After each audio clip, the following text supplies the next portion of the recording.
అన్న క్యాంటీన్ ద్వారా పేదవాడి ఆకలి తీరుస్తున్నాం. దీపం పథకంతో 1 కోటి మంది లబ్ధిదారులకి 3 సిలిండర్లు సంవత్సరానికి ఇస్తున్నాం. ఉచిత ఇసుక, మత్స్యకారుల సేవలో ఆర్థిక సహాయం, అర్చకులు, ఇమాములు, మౌజములు, అదే మారిగా పాస్టర్లకు గౌరవ వేతనాలు పెంచాం. ప్రజల్ని భూతమల పీడిస్తున్నటువంటి ల్యాండ్ గ్రాబింగ్ యాక్ట్ని రద్దు చేశాం. డిఎస్సి నోటిఫికేషన్ ఇచ్చాం. మొదటి సంతకం పెట్టాం. మళ్ళీ స్కూళ్లు తెరిచే లోపల అందరికీ ఉద్యోగాలు ఇచ్చే బాధ్యత మనం తీసుకున్నాం. ఇది నెరవేరుస్తున్నామని చెప్పి కూడా నేను మీకు తెలియజేస్తున్నా. ఇదే కాదు, మళ్ళీ పారిశ్రామికవేత్తల్లో నమ్మకాన్ని కల్పించి పెట్టుబడులు తీసుకొస్తున్నాం.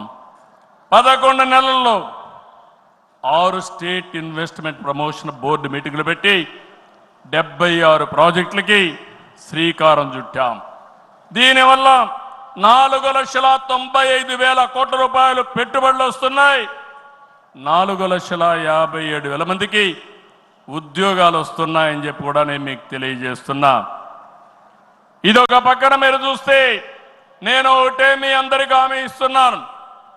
మీ అందరిని ఇంటింటికి పంపించి మన ఎన్నికల మేనిఫెస్టో విషయాలు చెప్పాం. సూపర్ 6 కూడా చెప్పాం. ఎవరు ఎన్ని మాట్లాడినా, ఎన్ని ఇబ్బందులున్నా ఇవన్నీ నిలబెట్టుకునే బాధ్యత మనదని మరొక్కసారి మీ అందరికీ విజ్ఞప్తి చేస్తున్నా. సమస్యలున్నాయి. 10 లక్షల కోట్ల రూపాయలు వారసత్వ అప్పు, 1,20,000 కోట్ల రూపాయలు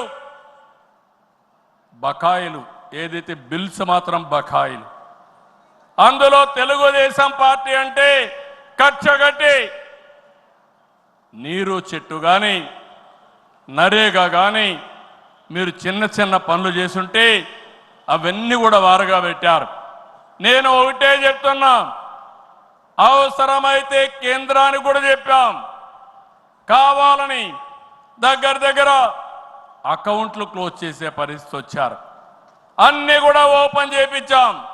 కేంద్రంతో మాట్లాడుతున్నాం. మన దగ్గరుండే అన్ని అకౌంట్స్ క్లియర్ చేసే బాధ్యత ఈ ప్రభుత్వం తీసుకుంటాం. నేను స్పష్టమైన ఆదేశాలు ఇచ్చానని ఈ మహానాడులో మీ అందరికీ విజ్ఞప్తి చేస్తున్నా.